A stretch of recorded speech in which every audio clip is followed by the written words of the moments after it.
our Summer Safety Series. It sure has been a hot summer, and we're glad to see so many of you staying safe in, on, and around water this summer to stay cool.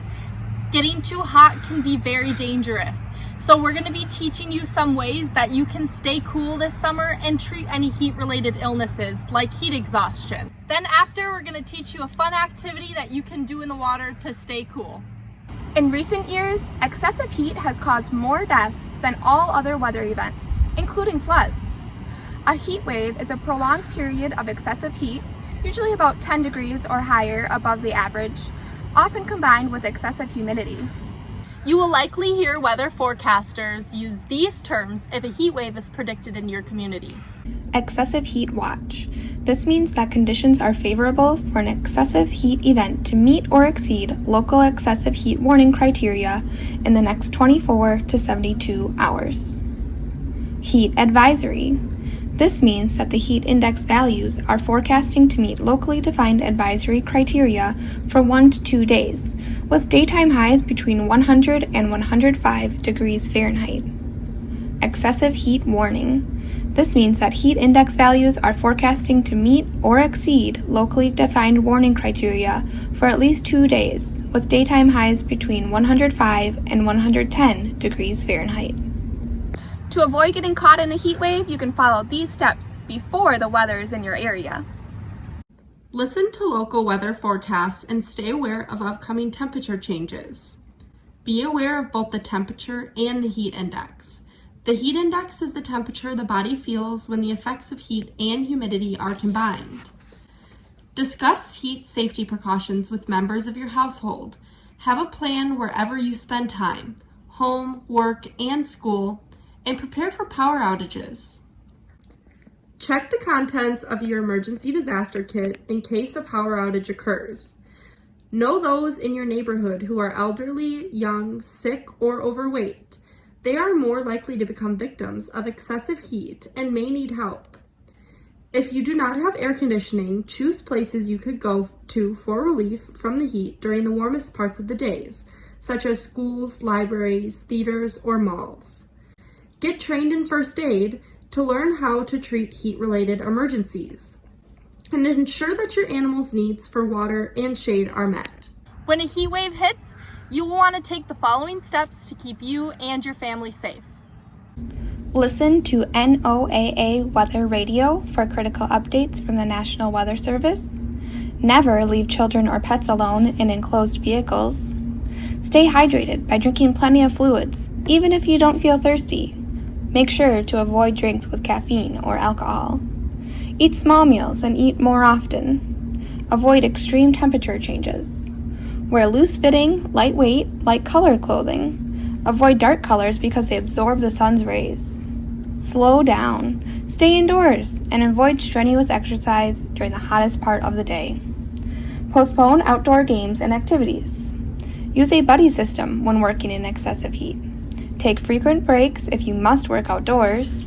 Check on family, friends, and neighbors who do not have air conditioning, who spend much of their time alone, or are more likely to be affected by the heat. And finally, check on your animals frequently to ensure that they are not suffering from the heat. During a heat wave, people are susceptible to 3 heat-related illnesses. Here's what you can do to recognize and respond to them. Heat cramps are muscular pains and spasms that usually occur in the legs or abdomen. Heat cramps are often an early sign that the body is having trouble with the heat. Get the person to a cooler place and have him or her rest in a comfortable position. Lightly stretch the affected muscle and gently massage the area. Give an electrolyte-containing fluid, such as a commercial sports drink, fruit juice, or milk. Water may also be given. Do not give the person salt tablets. Heat exhaustion is a more severe condition than heat cramps. Heat exhaustion usually affects athletes, firefighters, construction workers, and factory workers. It also can affect people wearing heavy clothing in hot or humid environments.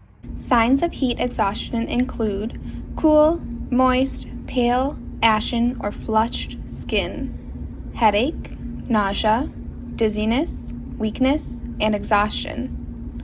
Move the person to a cooler environment with circulating air. Remove or loosen as much clothing as possible and apply cool, wet cloths or towels to the skin. Fanning or spraying the person with water also can help. If the person is conscious, give small amounts of cool fluid, such as a commercial sports drink or fruit juice, to restore fluids and electrolytes. Milk or water may also be given. Give about 4 ounces of fluid every 15 minutes. If the person's condition does not improve, or if he or she refuses water, has a change in consciousness, or vomits, call 911 or the local emergency number. Heat stroke is a life-threatening condition and usually occurs when people ignore the signs of heat exhaustion. Heat stroke develops when people's body systems are overwhelmed by heat and begin to stop functioning. Signs of heat stroke include extremely high body temperature, red skin, which may be dry or moist, changes in consciousness, rapid, weak pulse, rapid, shallow breathing, confusion, vomiting, and seizures. Heat stroke is a life-threatening condition. Call 911 or the local emergency number immediately. Rapidly cool the body by immersing the person up to the neck in cold water if possible, or douse or spray the person with cold water. If you are not able to measure and monitor the person's temperature, apply rapid cooling methods for 20 minutes or until the person's condition improves. Let's hope we can prevent the effects of too much heat by staying cool and safe this summer. A way to stay cool is by playing water games. Throughout this series, we've shown you a few of our favorite water games, and today we're going to show you one of our very favorites, noodle races. Noodle races are fun because anyone can play. All you need is a noodle. Make sure you are playing in a safe place and never rely on a noodle to keep you safe in dangerous water or water that you aren't comfortable swimming in. You can play this game anywhere, in a lake, a pool, or a slow-moving river. Watch these people in the next few clips. Who do you think will win?